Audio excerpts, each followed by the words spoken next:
Assalamualaikum warahmatullahi wabarakatuh.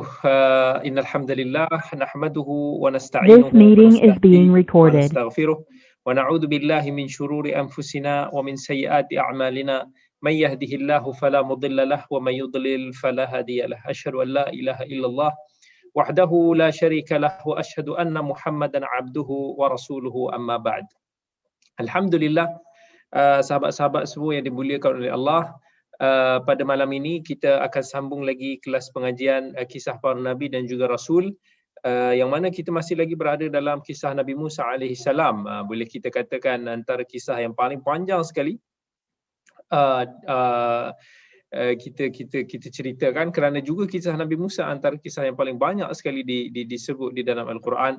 Bahkan nama Nabi Musa itu jauh lebih banyak disebut namanya berbanding dengan nama para nabi-nabi yang lain. Ini menunjukkan tentang kepentingan sirah Nabi Musa alaihi salam yang mengandungi pelbagai ibrah, pelbagai pengajaran yang subhanallah, masya-Allah, tabarakallah.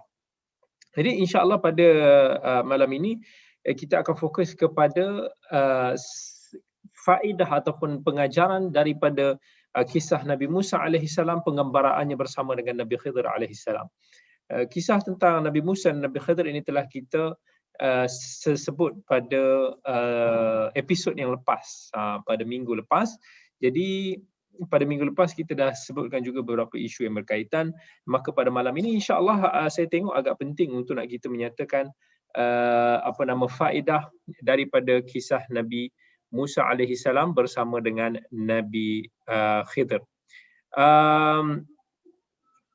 Okey. Kisah Nabi Musa Nabi Khidir ini hanya satu kisah sahaja, tetapi kita akan menyebut banyak sekali faedah dan pengajaran yang kita boleh dapati daripada kisah-kisah ini, dan pengajaran ini kita mengharapkan semoga kita bersama-sama dapat mengambil ibrah dan kita dapat amalkan dalam kehidupan seharian kita. Yang pertama sekali kisah Nabi Musa alaihi salam dan juga Nabi Khidir antara kisah yang paling menarik sekali dan juga banyak disebutkan secara spesifik di dalam Al-Quran dan juga di dalam sunnah Nabi kita yang sahihah sallallahu alaihi wasallam. Kita dah sebut maksudnya dalam hadis Nabi ceritanya yang lebih detail berbanding dengan kisah yang dinyatakan di dalam Al-Quran. So itulah tujuan hadis Nabi sallallahu alaihi wasallam, untuk nak menjelaskan kepada manusia apa yang Allah turunkan di dalam Al-Quran. Wa anzalna ilaika dzikra litubayyana lin-nasi ma nuzila ilaihim. Itu apa yang Allah kata kepada Nabi kita sallallahu alaihi wasallam. Allah turunkan Al-Quran itu untuk nak jelaskan kepada manusia semua. Itu yang pertama. Yang kedua, yang bila kita sebut pengajaran ni, saya harap semua masih lagi ingat tentang kisah ataupun detail kisah yang kita ceritakan pada minggu yang lepas. Sebab faedah-faedah ni keluar daripada kisah-kisah tersebut, keluar daripada hadis-hadis, keluar daripada Al-Quran. So kalau kita ingat lagi kisah-kisah tu, maka insya-Allah kita akan lebih faham dan menghayati pengajaran yang kita nak sampaikan pada malam ini. Yang kedua, bagi seorang alim, faedah yang kedua ni, seorang yang alim seharusnya dia menyelesaikan masalah-masalah yang menjadi medan pertikaian. Daripada mana faedah ni kita dapat? Iaitu faedah ni berdasarkan, kalau kita ingat, kita ada bacakan hadis Ibnu Abbas, hadis Ubay bin Ka'ab,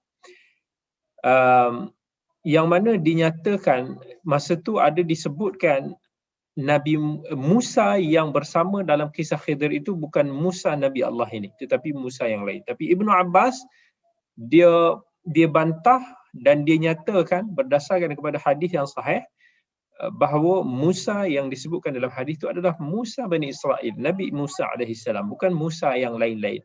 So daripada itu kita dapat ambil faedah, bagi seorang yang alim, dia seharusnya bercakap benda yang betul, jangan mengelirukan orang dan menyampaikan kebenaran.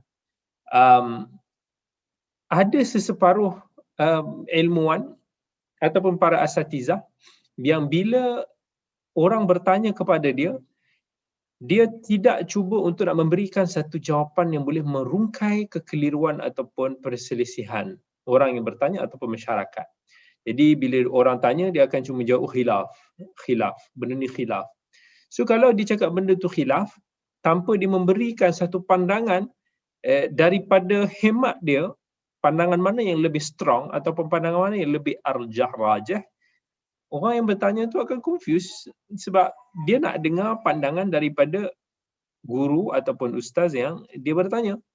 Tetapi kalau dia tak dapat jawapan, maka dia akan keliru. Paling tidak pun kalau dia cakap memang benda tu benda yang khilaf, dinyatakan kekhilafan yang berlaku, tetapi dinyatakan juga pemberat ataupun pandangan yang dipilih berdasarkan kepada pandangan dan dalilnya,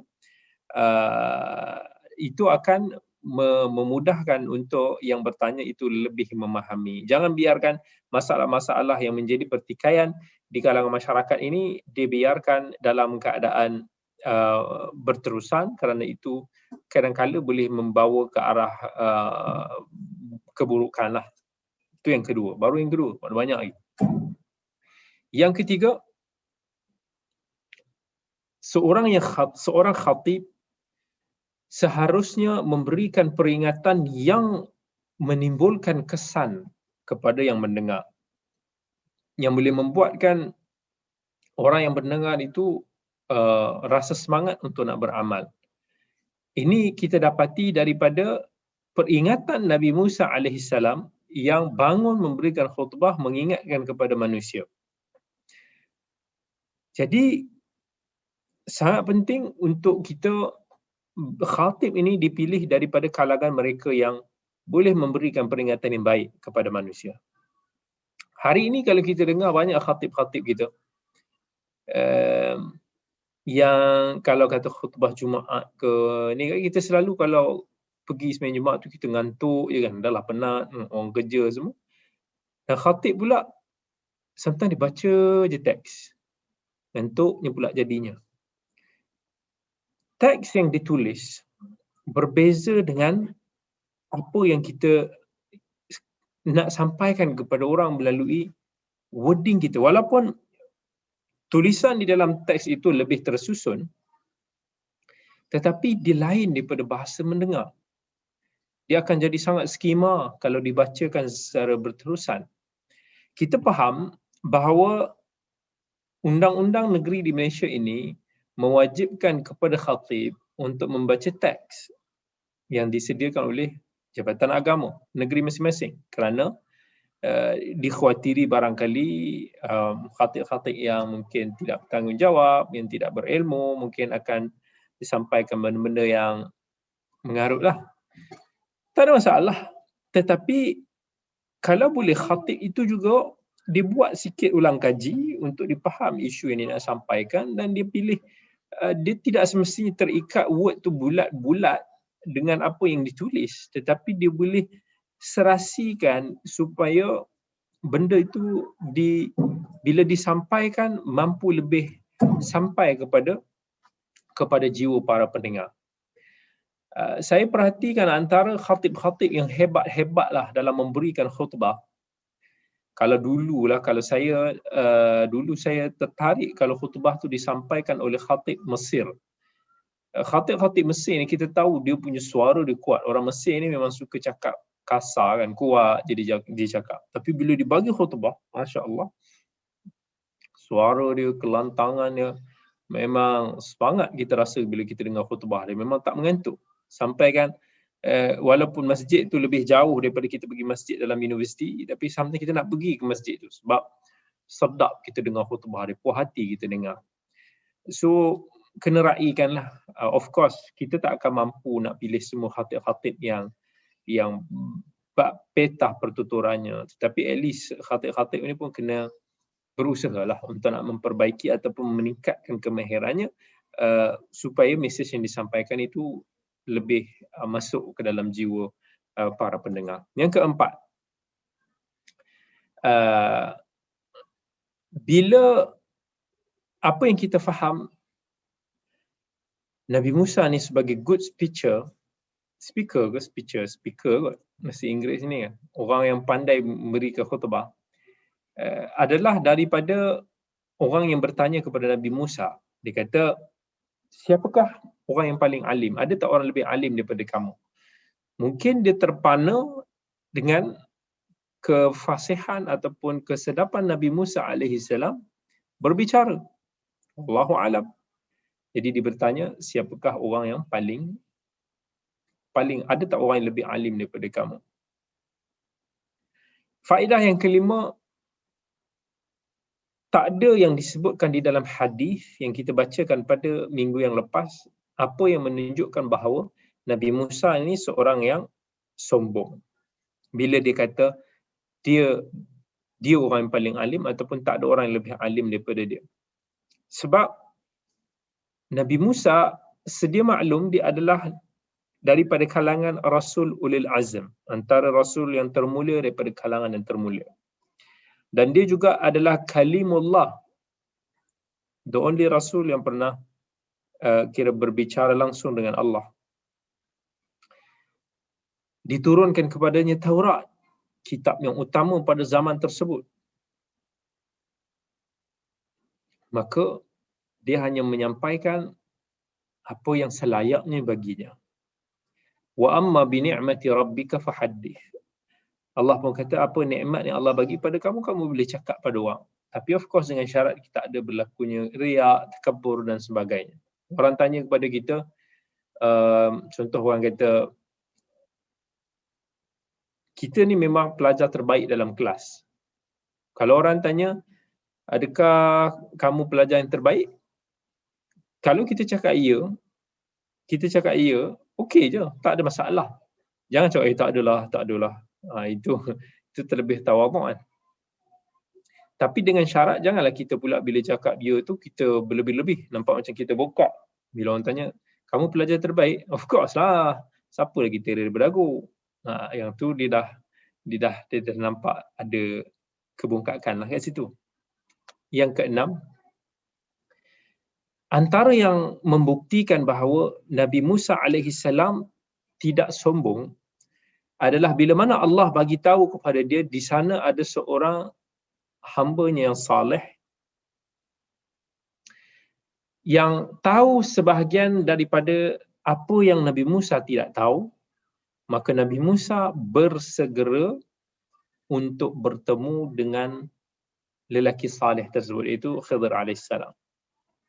Walaupun perjalanan itu jauh, perjalanan itu sukar, walaupun dia sebagai Rasul Allah ketika itu, tetapi tidak menghalang dia daripada melakukan perjalanan yang penuh dengan cabaran itu, dan dia tidak meninggi diri sedikit pun. Dia boleh pergi bertemu dengan orang tersebut. Dia tidak perlu suruh orang cari orang tu untuk datang bertemu dengan beliau. Yang ketujuh, bagi kita seharusnya, kalau ada yang bertanya kepada kita soalan-soalan sebegitu, siapa yang paling alim? Jawapan yang terbaik kita cakap Allahu a'lam. Allah yang Maha mengetahui, sebab hakikat knowledge, ilmu yang dimiliki oleh seseorang itu tak semua orang mengetahui. Ada orang di jenis pendiam, ada orang di jenis menyendiri, ada orang di tidak menonjol, ada orang tidak terkenal. Tapi dia ada ilmu.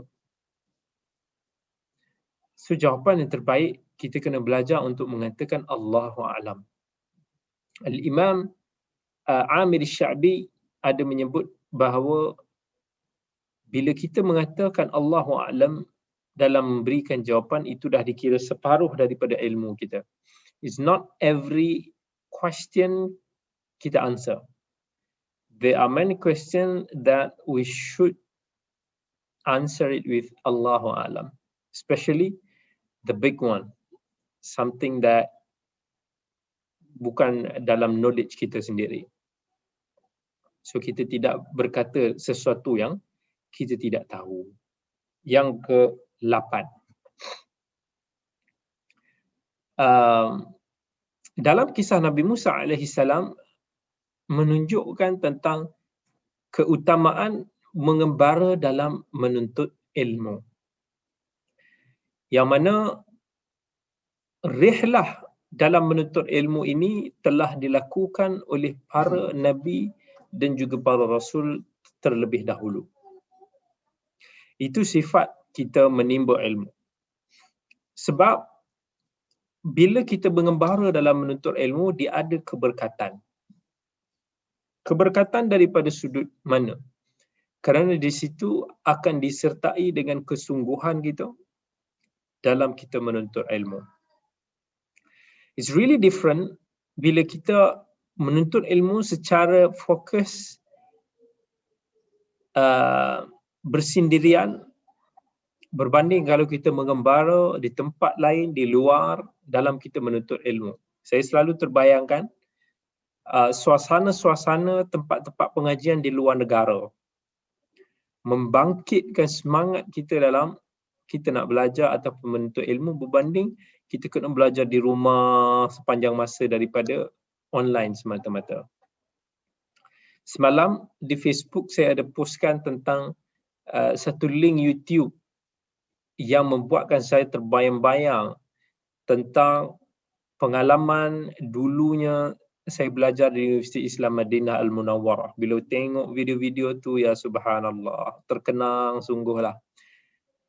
Sungguh membangkitkan semangat untuk nak menuntut ilmu. Sampai saya pun kata, ya Allah, kalaulah kita ni tak payah bekerja kan, tak payah ada komitmen, tak payah ada tugas, kita boleh belajar sampai kita mati.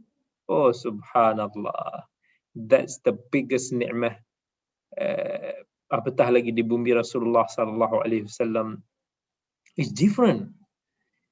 Even kalau apa yang saya cerita ni susah untuk semua nak faham unless kita berada di sana, merasai suasananya. Ya Allah, dikelilingi para penuntut ilmu, masyayikh, majlis-majlis ilmu yang rancak, suasana yang sangat dirindui that we will never ever get it here.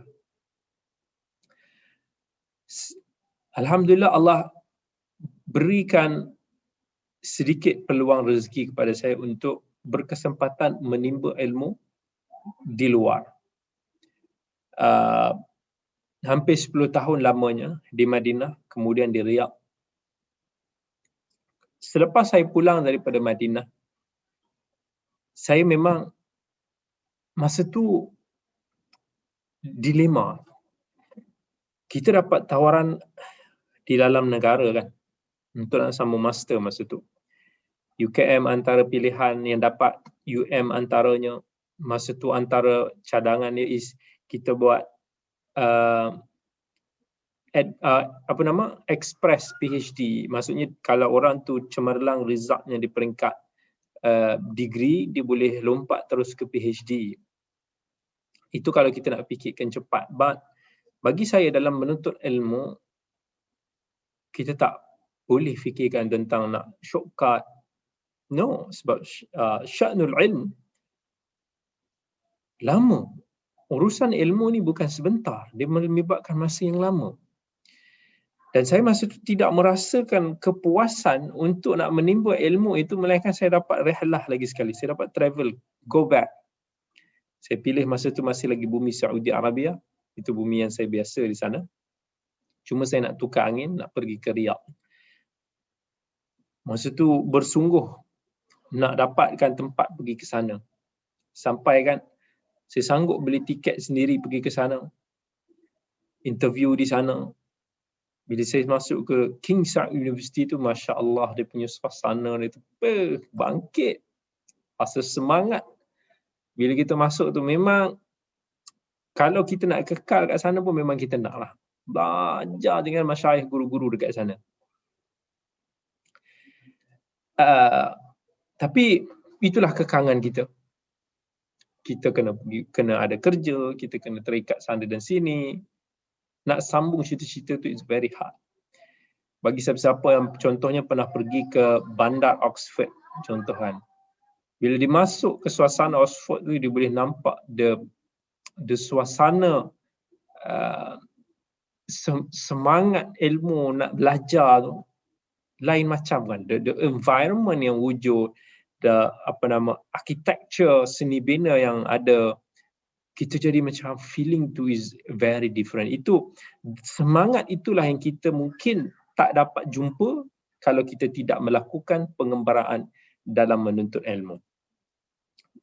Kerana itu Al-Imam Syafi'i rahmatullahi alaih mengungkapkan dalam pepatah syairnya, tagharrab 'anil awtani fi talabil 'ula wasafir fa fil asfari khamsu fawaid tafarruju hanmun wa iktisabu ma'ishatin wa ilmun wa adabun wa suhbatu majidi. Kata Imam Syafi'i, pergilah mengembara, pergilah berasingan di luar negara dalam menuntut ilmu yang tinggi. Mengembaralah kerana dalam pengembaraan itu ada 5 faedah. Tafarruju hanmun, boleh menghilangkan kedukaan kita, waqtisabu ma'ishatin, menambah sumber pendapatan kita, wa ilmun, menimba ilmu, wa adabun, dapat belajar adab, wa suhbatu majidi, dan dapat bersahabat, berkenalan dengan orang-orang yang mulia. Pengalaman, the experience. Bila kita pergi luar, kita tidak seperti katak di bawah tempurung, kita boleh tengok muhasabah, tang mana kita kurang, tang mana kita lebih, apa yang kita baik kita boleh ambil, apa yang kita tak boleh ambil. Itu akan membuka a lot of mata, minda dan juga hati kita. Itu faedah daripada kita mengembara dalam menuntut ilmu. Dan Al-Imam Al-Khatib Al-Baghdadi ada menulis kitab khas berkaitan dengan rihlah para penuntut hadis pada zaman dahulu kali. It's a very interesting book to read untuk menaikkan semangat kita. Dan insya-Allah kalau sebut pasal tu, subhanallah, saya pun pernah sampai sekarang lah masih menanamkan impian, if ada kesempatan, if ada rezeki, kita kalau Allah dah buka balik urusan kita boleh keluar travelling ni semua, kalau boleh kita nak stay. Saya pun misal kata saya nak belajar bahasa Inggeris, saya nak stay dekat tempat yang mengajar kita bahasa Inggeris dalam suatu suasana, sebab kita perlukan suasana tu, kita perlukan ada something yang push kita, yang membina suasana, yang buatkan kita akan teruja untuk nak explore, stay dekat tempat tersebut, negara tersebut 5-6 bulan, focus only to English. Itu akan menjadi satu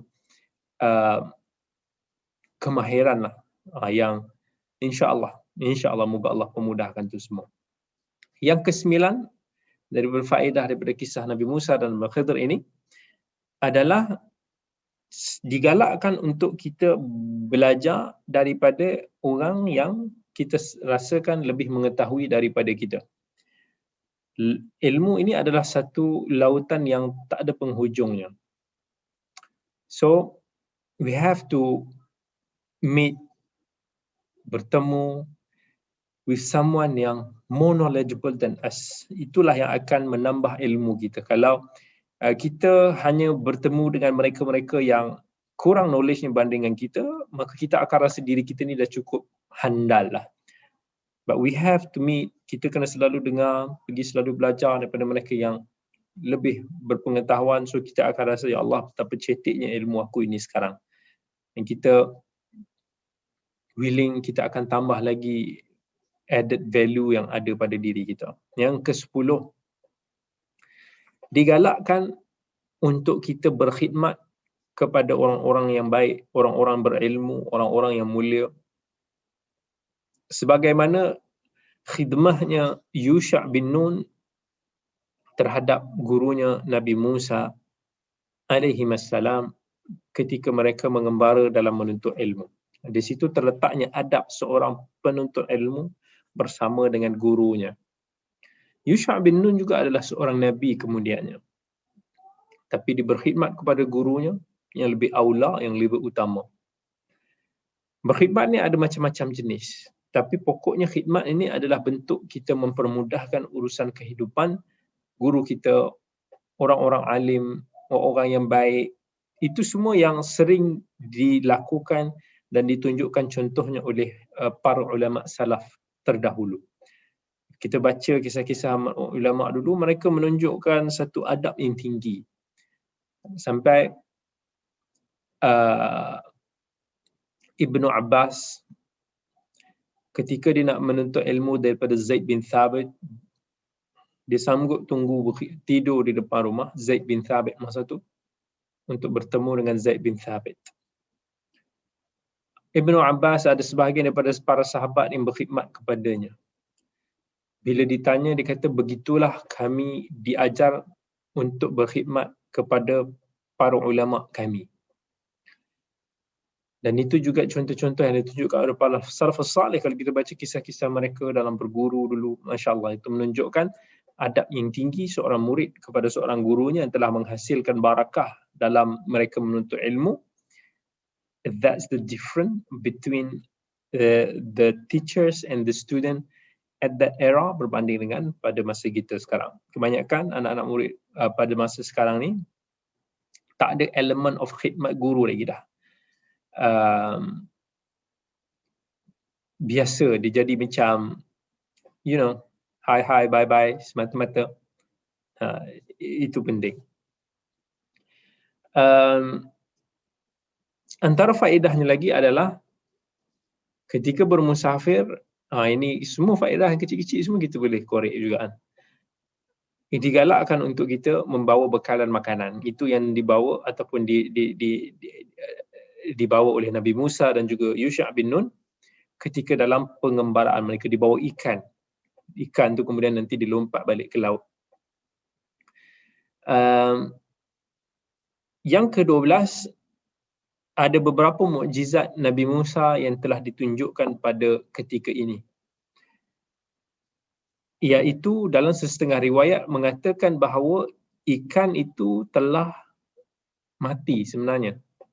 Tetapi kemudian Allah telah hidupkannya kembali sebagai petunjuk di mana mereka akan bertemu dengan Khidir alaihi wassalam. So itu it's something yang normal bagi mukjizat. Nabi Musa, Nabi Isa pun Allah pernah bagi mukjizat untuk dia menghidupkan yang mati. Bahkan antara mukjizat Nabi Musa sebelum ini untuk membukul kulit lembu itu kepada seorang yang dibunuh lalu dihidupkan untuk nak bagi tahu siapa pembunuhnya. Maka tak payahlah nak bawa cerita-cerita yang seolah-olah ikan itu diminum air hayat, air-air yang boleh membuatkan dia hidup kekal abadi, sampai katanya Khidir pun minum air tersebut. Ingat ni Indiana Jones ke? Nak pergi jumpa air-air macam tu kan? Itu semua tidak ada datang daripada riwayat yang sahih. 13. Bila Allah sebutkan, dalam hadis pun sebutkan kisah tentang ikan yang kembali hidup setelah dia mati, maka itu menunjukkan satu petunjuk bahawa hari kiamat itu benar. Kebangkitan setelah kematian itu benar. Yusha' bin Nun dapat melihat kejadian tersebut. Nabi Ibrahim sebelum tu pun pernah menyaksikan kejadian tersebut. Bila di-question, diminta kepada Allah supaya tunjukkan kekuasaan Allah. Allah suruh disembelih beberapa ekor burung, dipisah-pisahkan, dilanggat-langgatkan, diletak di gunung sana, diletak di gunung sini, kemudian Allah hidupkan kembali tanpa ada any problem. So itu menunjukkan kebenaran hari kiamat berdasarkan kepada mukjizat tersebut. Antara faedah dia dalam yang ke-14, bila kita penat dalam anything, dalam permusafiran, the best is kita bagi tahu. Jangan simpan-simpan.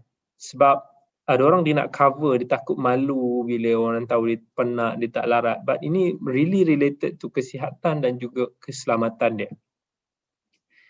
Kita tak mampu, kita dah tersemput, kita dah ni, bagi tahu. So, tim boleh mencari ikhtiar bagaimana. Sebab tu Nabi Musa dia kata, laqad laqina min safarina hadha nasaba. So, Nabi Musa pun dah rasa penat lah juga. Nabi Musa pun ada rasa lapar juga dalam pemusafirannya. So, always have a good communication dengan kita punya travel mate.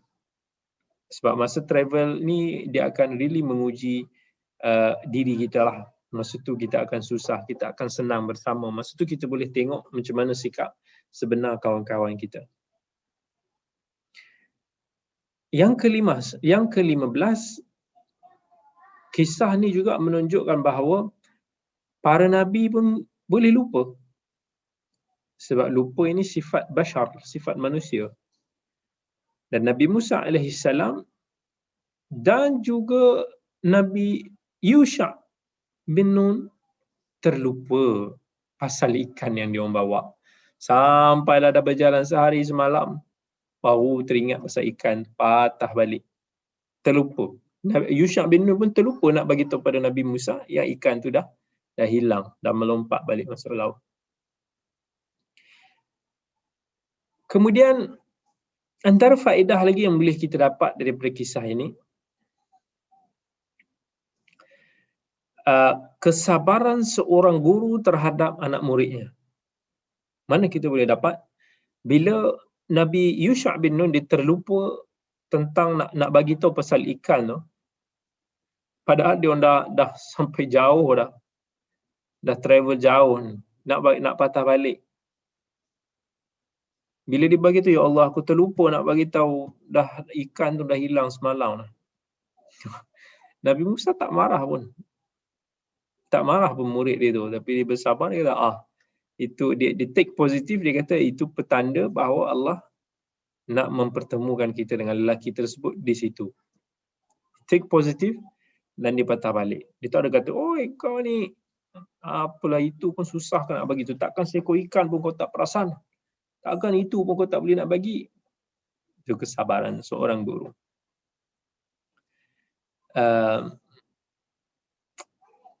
Dan yang ke-17,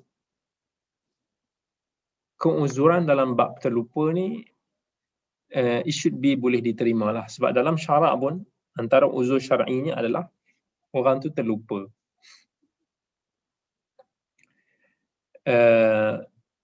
Tapi janganlah asyik terlupa. So ada benda alasan tu boleh diterima, ada benda tu kita kena berhati-hati. Ada orang ni memang jenis lupa, ya ada juga. Ada orang ni dia suka buat lupa. Ada orang ni suka pakai alasan tu saja, dia tak really alert. It depend on how our brain works. Yang ke-18, bila kita nak berguru, apatah lagi bila kita nak berguru dengan guru yang susah untuk menerima murid. Tell him that we have a lot of patience. Kita ni orang yang bersabar. Bukan orang yang just touch and go. Sebab nak belajar ni, dia sangat menuntut untuk kita bina karakter bersabar. Dia bukan hanya datang sekali, malas lah. Datang sekali, tak apalah, kita tunggulah lain. No, we have to build our kesabaran. Satu bila Nabi Musa dia nak belajar dengan Khidir, Khidir kata, innaka lan tastati'a ma'iya sabra, kamu tak akan mampu untuk nak bersabar dengan aku. Nabi Musa bagi tahu, satajiduni insyaallah sabiran. InsyaAllah kamu akan mendapati aku seorang yang sabar. Especially guru-guru pada zaman dulu, dia susah nak terima murid. Dia cuma nak pelajar-pelajar berkualiti, yang boleh konsisten, yang boleh istiqamah, yang bukan hanya datang pada minggu pertama, minggu kedua dah berkurang, minggu ketiga lagi tak datang. Tapi dia nak yang boleh hadir hari-hari, supaya di situ dia boleh tengok the attitude and the character of the students. Adakah dia memiliki kualiti tersebut ataupun tidak. Saya pun pernah cerita kan, ada kawan saya ni pun, dia sampai dekat sebulan, dia datang hari-hari untuk dekat masjid tempat syekh tu, nak tunjuk kat syekh tu, aku ni mampu istiqamah. Sampailah dekat sebulan tu, baru syekh tu terima dia menjadi pelajar dia. Bila dia tengok dia datang tak pernah miss, dia bersabar semua. That's the quality that we want.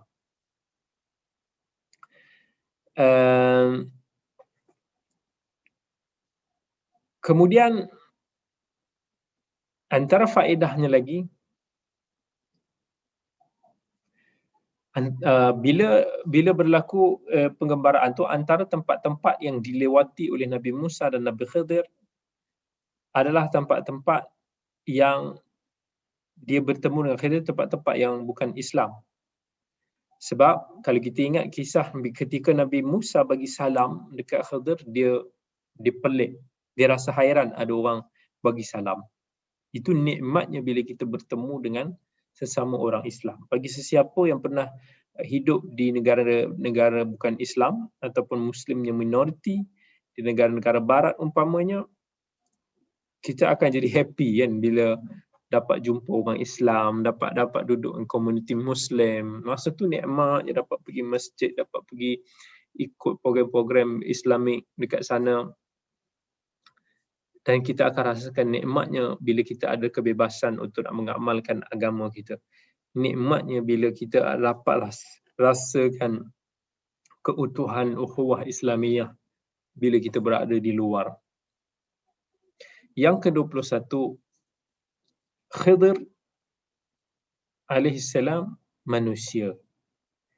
Dia bukan malaikat, dia adalah manusia yang tidak tahu tentang urusan ghaib. Sebab bukti dia, Khidir sendiri tak tahu siapa Musa yang di hadapannya. Kalaulah dia ni memang extraordinary sebagaimana yang didakwa oleh setengah daripada kelompok Sufiah, seolah-olah Khidir ini dia ada satu ilmu yang dahsyat, ilmu yang sampai ke tahap dia orang kata ghaib dia pun boleh tahu, mesti dia akan kenal dengan Nabi Musa. Tapi dia tak kenal Nabi Musa apa kat depan. Dan ilmu yang Allah berikan kepada Khidir, it's kind of different knowledge. Allah buka sedikit ilmu yang berbeza. Allah bagi dia satu pengetahuan tentang masa depan. Kuasa Allah nak bagi sikit je, bukannya bagi tahu semua benda. Itu adalah mukjizat kepada Nabi Khidir alaihissalam. Sekiranya dia Nabi, maka tidak mustahil jenis mukjizat yang dia dapat. Dan dia pun kata Allah yang memberitahu kepada dia khabar-khabar tersebut. And faedah yang seterusnya, bukan semua apa yang kita rasakan kita mampu untuk nak buat, kita buat. Nabi Musa alaihissalam dibagi tahu kepada Khidir, dia mampu untuk nak belajar ataupun absorb ilmu yang dibawa oleh Nabi Khidir, tetapi dia tidak mampu untuk nak bersabar. So that's why jangan kita question kenapa Allah bagi dia sekian, kenapa Allah tak bagi aku sekian. Probably if Allah bagi kita apa yang kita nak daripada si fulan, kita akan jadi lebih worse. Kita mungkin tak ada kesabaran. Allah yang Maha tahu. Kadang-kadang kita tanya kenapa lah dia ni dapat ini, kita tak dapat. Allah knows better. So don't question hikmah dan latifnya Allah di dalam mengurus tadbir makhluk-makhluknya. Yang ke-24, digalakkan untuk kita mengucapkan kalimah insya-Allah dalam satu urusan yang kita belum tahu. Dan itu apa yang Nabi Musa dicakap kepada Khidir, insya-Allah. Jangan cakap dengan nada yakin, I will. But satu isunya adalah kita kena respect the honor of kalimah insya-Allah. Jangan jadi seperti orang yang bila dicakap insya-Allah tu maksudnya tak ada. It will not happen. I will not do it. Dan orang-orang Islam sekarang bila dicakap insya-Allah tu kita rasa macam tak confident. Kenapa dia cakap insya-Allah, dia nak buat ke tak nak buat? Esok datang pukul 10 insya-Allah. 10 tau. Jangan lembat, insya-Allah. Cakap janji. Kita nak suruh dia janji sebab kita tidak begitu yakin dengan kalimah insya-Allah. Itu adalah kerana orang Islam sendiri yang telah mencemarkan kalimah mulia insya-Allah tersebut, menjadikannya sebagai satu kalimah yang kita nak kata macam maybe. It is wrong. Sebab actually kalimah insya-Allah adalah we want to do it. very very much, but kita serahkan ketentuan dan urusannya kepada Allah. Jangan kerana insya-Allah nanti apa-apa kelewatan orang akan salahkan Allah. Dia akan gunakan hujah-hujah, Allah suruh aku datang lambat. Tak boleh, bukan macam tu. Silap konsep ke situ.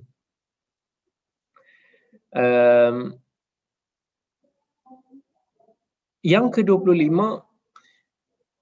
antara ciri-ciri hebatnya ilmu Allah, apa yang Nabi Khidir kata kepada Nabi Musa bila dia melihat ada burung yang cubit ataupun patuk ambil air daripada air lautan masa dekat sampan tu. Nabi Khidir bagi tahu kepada Nabi Musa, ma ilmuka fi jambi ilmi Allah illa kama akhadha hadha at-ta'ir biminqarihi min al-bahr. Dia kata ilmu kita ni nak compare dengan ilmu Allah macam tengok air titisan yang burung tu ambil daripada lautan itu. Adakah berkurangan air lautan? Tidak. Itu luasnya ilmu Allah yang banyak kita tak ketahui. Hari ini kita question qada dan qadar Allah, ketentuan Allah, tadbir Allah. But we don't know actually apa yang Allah tahu. Kita hanya berfikir dengan kecerdikan knowledge yang Allah berikan kepada kita. Dengan ruang lingkup brain kita yang kecil ini, we try to think about God. Cuba bayangkan otak kita yang kecil ini. Compare to bumi. Compare to alam semesta. Allahu akbaru wa a'zamu min dhalik. Allah maha agung dan lebih besar daripada itu semua. And we want to question about Allah, about fi'lullah, perbuatan Allah, is not logic.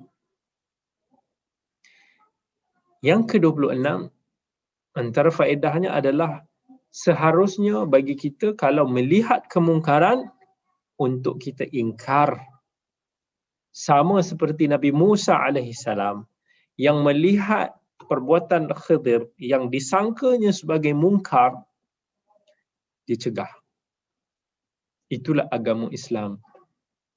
Ad-dinun nasihah. Agama ini nasihat. Kata Nabi SAW dalam hadis Muslim daripada Tamim ad-Dari. Allah kata, kuntum khaira ummatin ukhrijat lin-nas ta'muruna bil ma'ruf wa tanhauna 'anil munkar. Kalian adalah umat yang terbaik yang dikeluarkan.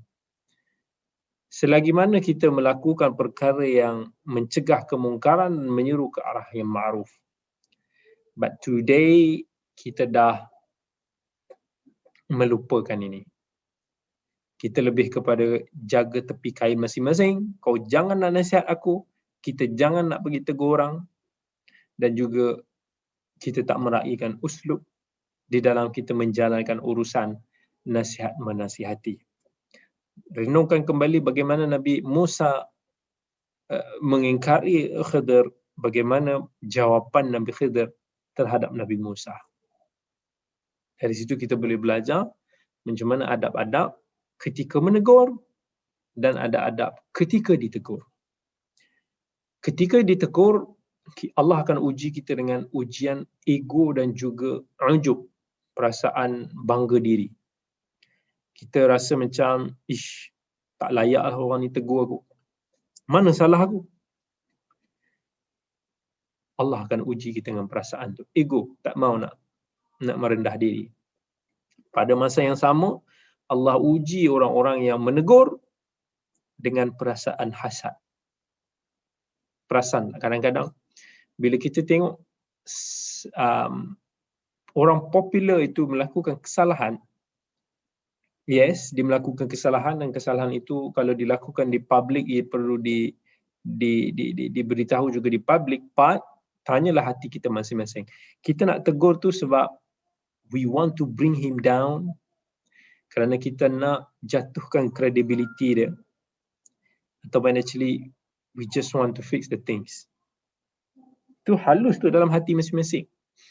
Kadang-kadang kita ini peluang kita nak tembak dia. Pam pam pam pam pam.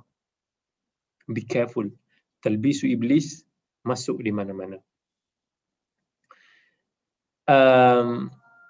Antara faedahnya lagi adalah ketika kita melihat kemungkaran, maka sekiranya ada berlaku perjanjian, maka kita boleh over ataupun kita boleh melanggar janji itu demi mencegah kemungkaran. Seperti mana yang Khidir dah syaratkan kepada Nabi Musa, you don't question me, just follow, you just see, watch and learn. Tetapi bila dia melihat sesuatu, Nabi Musa melihat sesuatu yang diagakkan mungkar dilakukan oleh Khidir, Nabi Musa tegur je. Dia tak fikirlah pasal janji sebab benda tu kelihatan besar.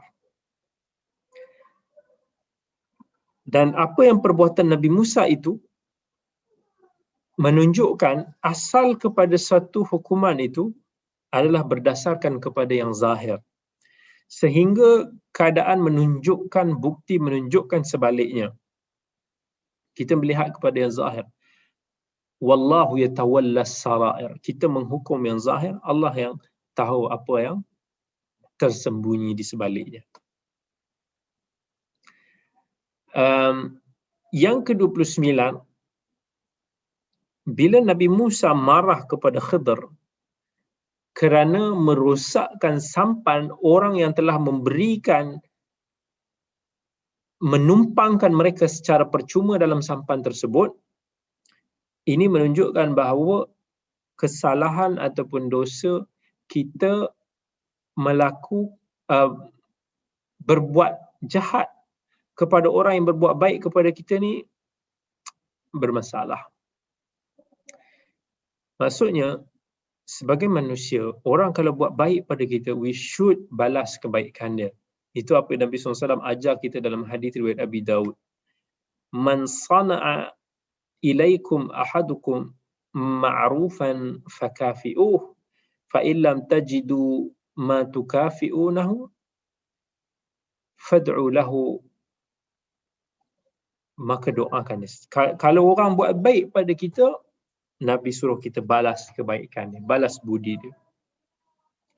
Kalau kita tidak mampu untuk nak membalas budi dia,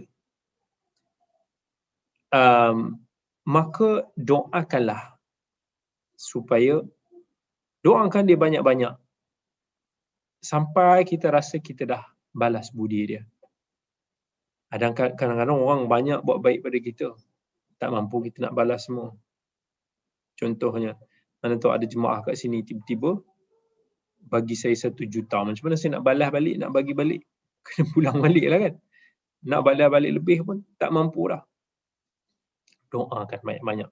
Sebab tu kita doakan kebaikan orang yang banyak-banyak buat kebaikan pada kita. Itu petunjuk daripada Islam.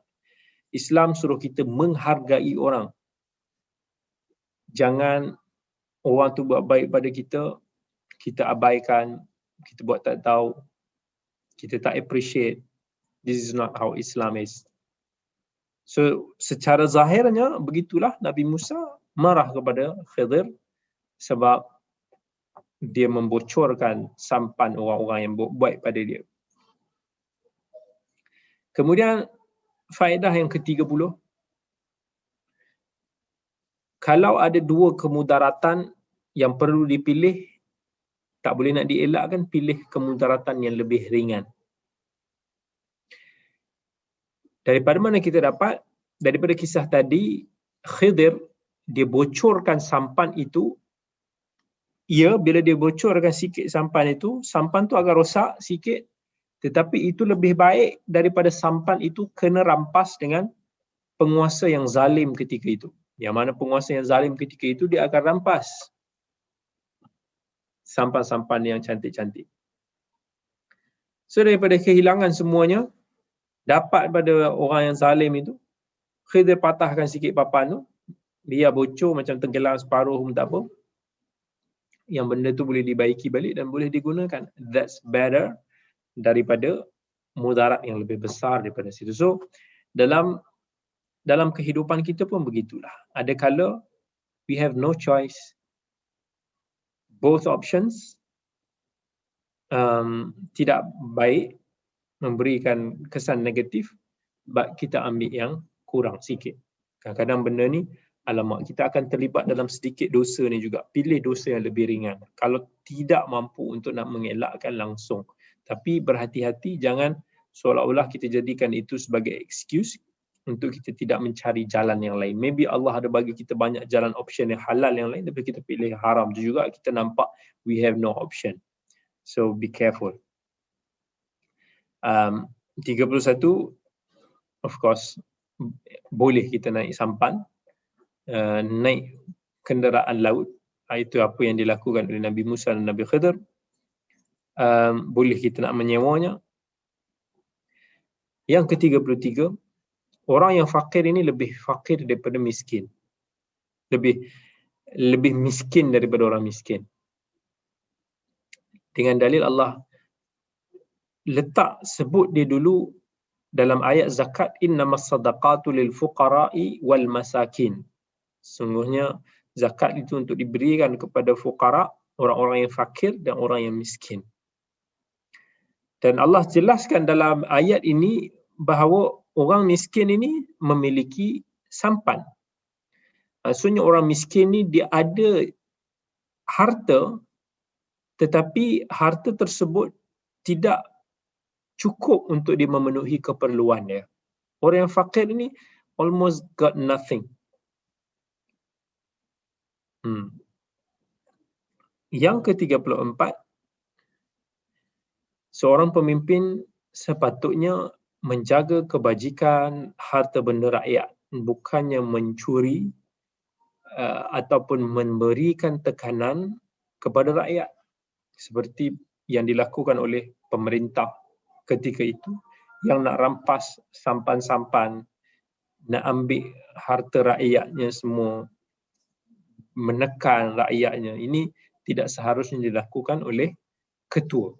Seorang ketua, jangan kita rasa bila kita bos, kita boleh buat apa saja, kita tidak menjaga tutur bicara kita, kita tidak menjaga uslub arahan kita, kita tidak ambil berat tentang kebajikan pekerja kita, kita kena menunjukkan sifat seorang ketua yang baik. Itulah yang golongan yang Nabi bagi tahu antara 7 golongan yang akan mendapat naungan Allah, arasy Allah di akhirat kelak. Nabi kata adalah imamun adil, adalah imam yang adil. Imam yang meletakkan, imam ni maksudnya pemimpin, pemerintah, yang meletakkan sesuatu itu pada tempatnya yang hak, menunaikan tanggungjawab, menunaikan hak masing-masing. Yang ke-35, Nabi Musa mengingkari perbuatan Khidir yang kedua itu lebih dahsyat daripada yang awal. Yang awal bocorkan sampan. Yang kedua, kerana dia melihat Khidir membunuh budak tersebut. Sebab tu dalam Al-Quran Allah bezakan takbir ayat dalam kes sampan yang pertama dengan kes bunuh yang kedua ni. Yang pertama Allah kata imrah. Yang kedua Allah kata nakra. Yang nakra ni lebih teruklah ingkar dia. Sebab tu dia punya respon daripada Khidir, dia kata alam aqul innaka, bukankah aku dah bagi tahu kamu tidak akan mampu untuk nak sabar dengan aku? Tetapi yang kedua Allah tambah lagi perkataan laka, alam aqul laka, bukankah aku dah kata pada kamu yang kamu tidak akan mampu untuk nak bersabar? So perbezaan sedikit daripada uslub ni kita boleh faham. Yang kedua ni Nabi Musa dia dibantah Khidir ni lebih keras daripada yang pertama. Dan jawapan Khidir untuk bantahan yang kedua Nabi Musa ini juga lebih tegas. Ini berdasarkan kepada uslub ayat yang digunakan di situ.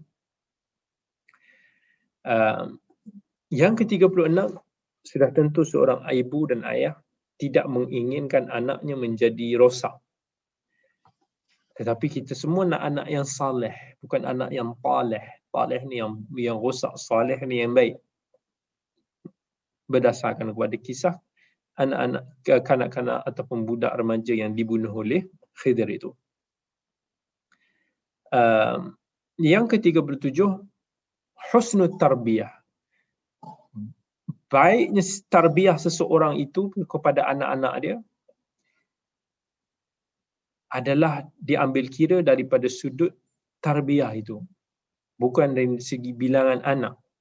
Ada orang dia menyangka anak yang ramai itu tanda ibu dan ayah yang berjaya. Tetapi kejayaan yang sebenar terletak daripada sejauh mana kita melahirkan anak yang berkualiti, yang kita mampu untuk nak tarbiyah dengan sebaik-baiknya. Bukan dengan beranak pinak banyak-banyak, lepas tu tak peduli masa depan, tak peduli pendidikan, tak peduli tentang soal education. Bukan begitu. Walaupun Nabi berbangga umatnya akan yang paling ramai di akhirat kelak, tetapi jangan lupa tentang hadis-hadis yang Nabi suruh kita concern, tanggungjawab parent kepada anak masing-masing, ibu bapa sebagai pencorak kepada anak-anak. Itu semua menunjukkan kepentingan tentang tarbiyah. Yang ke seterusnya, ada kala anak yang jahat ni, bila dia tak ada tu, lebih lega buat ibu dan ayah.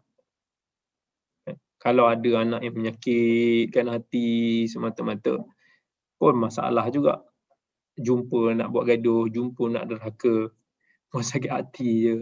Nah, itu pandai-pandailah kan. Kemudian boleh untuk kita meminta keperluan daripada orang kalau dalam keadaan kita terdesak yang sangat memerlukan. Ini tidak termasuk dalam meminta yang dicela oleh agama. Ini macam mana yang Nabi Musa dengan Nabi Khidir pergi ke satu kampung, dia dah lapar sangat, minta siapa-siapa boleh jamu dia makan sebab dah lapar, tak ada siapa nak jamu dia masa tu. So kalau dalam keadaan yang penting sebegini, maka boleh untuk nak kita meminta bantuan daripada orang. Itu bukan dijadikan sikap, tapi dalam keadaan yang mendesak. Dalam kisah Khidir, dia bangunkan balik dinding itu tanpa meminta sebarang upah, walaupun penduduk kampung itu tidak melayan mereka dengan baik, menunjukkan bahawa seorang mukmin seharusnya ada inisiatif, semangat untuk nak berkhidmat ataupun nak buat satu kebaikan tanpa mengharapkan upah. Sebab upah yang paling besar hakikatnya adalah daripada Allah Subhanahu wa Ta'ala. Itu pada diri orang yang berlaku baik. Tetapi orang yang dibuat baik, dia kena belajar untuk menghargai orang-orang yang berbuat baik kepada dia. Jangan bila kita ada pekerja, kita bagi upah dia sikit je dekat pekerja tu, tiba-tiba kita kata kat dia, kau kena ikhlas, kau kena belajar ikhlas. Tak boleh macam tu. Dia dah buat baik pada kita, dia dah bekerja untuk kita. Ingat hadis Nabi tadi. Orang kalau buat baik pada kita, balas.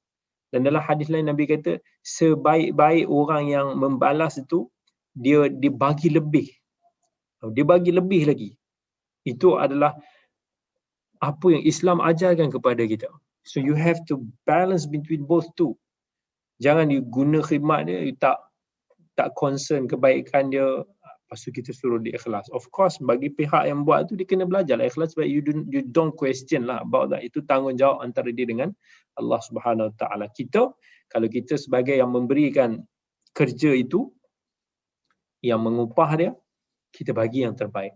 Dia pun bagi yang terbaik dalam berkhidmat. Begitulah baru indah. Kalau ada lumpung salah satunya, then what to expect? Kemudian, dalam kisah ini menunjukkan bahawa ilmu manusia ini banyak yang kurang. Seperti Nabi Musa bila melihat apa yang dilakukan Khidir, dia rasa apa yang dilakukan Khidir itu salah. Tetapi akhirnya bila mendapati bahawa wahyu daripada Allah, apa yang dibuat itu ada satu knowledge yang Allah berikan kepada dia, barulah Nabi Musa sedar kenapa Allah bagi tahu Khidir ini seorang yang ada pengetahuan sebahagian pengetahuan yang tidak diketahui oleh Nabi Musa alaihi salam.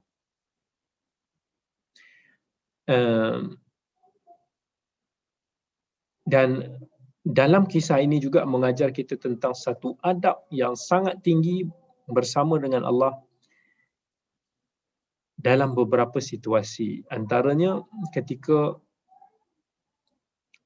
Yusha' bin Nun terlupa nak cerita pasal kisah ikan itu. Bila dia terlupa, apa dia kata? وَمَا أَنْسَانِهِ إِلَّا الشَّيْطَانِ. Ya Allah, aku terlupa dan syaitan yang melupakan aku. So dinisbahkan lupa itu kepada syaitan. Adab. Jangan pula, ya Allah, aku lupalah, Allah yang buat aku lupa. Jangan nisbahkan benda yang kekurangan itu kepada Allah. Itu adalah daripada syaitan. Kemudian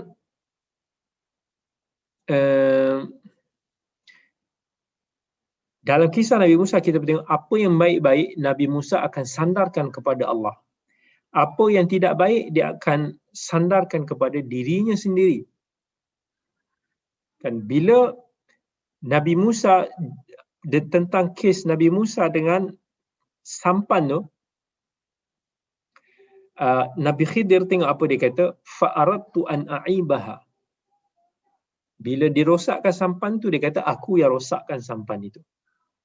Tetapi bila dibaiki dinding itu untuk nak lindung harta yang tersorok di sebalik dinding tu, dia kata fa'arada rabbuka ayyablugha ashuddahuma wa yastakhrija kanzahuma. Tuhan kamu nak supaya nanti bila mereka dah dewasa ini mereka boleh menggunakan harta tersebut. So nampak benda yang baik disandarkan kepada Allah. Benda yang nampak macam tak baik dia kata dia buat. So itu adab yang kita boleh pelajari. Antara adab kita dengan Allah Subhanahu wa taala. Yang seterusnya, kita kena belajar untuk menerima apa yang syariat kita telah bawakan kepada kita, walaupun mungkin zahir akal kita tak mampu untuk nak capai apakah hikmah di sebaliknya. Kenapa solat 5 waktu? Kenapa subuh 2 rakaat? Kenapa zuhur 4 rakaat? Terima. Ada benda yang Allah tidak nyatakan hikmahnya. But we have to accept that. Walaupun akal kita mungkin tidak mampu capai apa hikmah di sebalik pensyariatan sesuatu syariat itu. Allah itu maha mengetahui, Allah melakukan apa yang dikehendakinya. Khidir adalah Nabi. Yang akhir sekali, Nabi Khidir pandangan rajih adalah seorang Nabi. Antara dalilnya, bila Allah kata fawajada 'abdan min ibadina atainahu rahmatan min indina. Akhirnya kedua-dua mereka, Nabi Musa dengan Yusha' bin Nun, bertemu juga dengan hamba kami yang kami berikan kepadanya rahmah daripada sisi kami. Pandangan mufassirin yang rajih bahawa rahmat daripada Allah dikurniakan kepada Khidir tersebut adalah rahmat kenabian. Dan apa yang dilakukan oleh Khidir itu, 3 perkara tersebut, itu juga adalah rahmat daripada Allah. Bila Allah kata, contoh dalam surah Zukhruf, وَقَالُوا لَوْلَا نُزِّلَ هَذَا الْقُرْآنُ عَلَى رَجُلٍ مِنَ الْقَرْيَتَيْنِ عَظِيمٍ أَهُمْ يَقْسِمُونَ رَحْمَةَ رَبِّكَ. Bila orang kafir Quraisy dipersoalkan kenapa Al-Quran ini, wahyu ini tidak diturunkan kepada seorang lelaki yang hebat, maksudnya lebih berpengaruh daripada Nabi kita SAW, Allah soal, ahum yaqsimuna rahmat rabbik. Adakah kamu yang nak membahagi-bahagikan kenabian yang diberikan oleh Tuhan kamu? Kat sini rahmah kat situ bermaksud nubuwah, kenabian. Jadi di sinilah para mufassirin memahami rahmat yang Allah gunakan kepada Khidir ini adalah kenabian. So Nabi Khidir alaihi salam juga adalah nabi. Yang kedua adalah bila Khidir kata wa'allamnahu min ladunna, Allah kata kepada Khidir wa'allamnahu min ladunna ilma. Kami ajarkan daripada sisi kami ilmu pengetahuan kepada mereka. Ini adalah ilmu kenabian. kemukjizatan, bukannya satu ilmu laduni yang dibawa ataupun didakwa oleh ekstremis daripada Sufiah yang seolah-olah mengatakan bahawa orang yang ada ilmu laduni ini umpama Khidir, so dia boleh buat benda-benda halal yang Allah haramkan, benda yang haram Allah halalkan, dah jadi kulit dengan isi, dah macam-macam, syariat ni pun dah mula ditinggalkan, seolah dia ada alasan ilmu yang lain. So this is nonsense. Orang yang salah faham dengan kisah Nabi Khidir. Dan kemudian Nabi Khidir sendiri pun disebut bahawa dia dapat semua ni daripada wahyu daripada Allah bila dia kata dalam surah Kahf, wa ma fa'altuhu an amri, aku tidak melakukan ini daripada diri aku sendiri. Maksud dia nak bagi tahu bahawa aku dapat ini semua daripada Allah. Allah lah yang telah mewahyukan kepada aku semua perkara ini. So ini antara dalil-dalil yang menunjukkan bahawa Nabi Khidir alaihissalam adalah seorang nabi. Wallahu taala alam. Sampai di sini sahaja dulu kuliah kita pada malam ini. Insya-Allah kita akan teruskan dengan kisah lagi pada minggu hadapan. Insya-Allah kita bertemu lagi. Barakallahu fikum wa jazakumullahu khairal jaza. Assalamualaikum warahmatullahi wabarakatuh.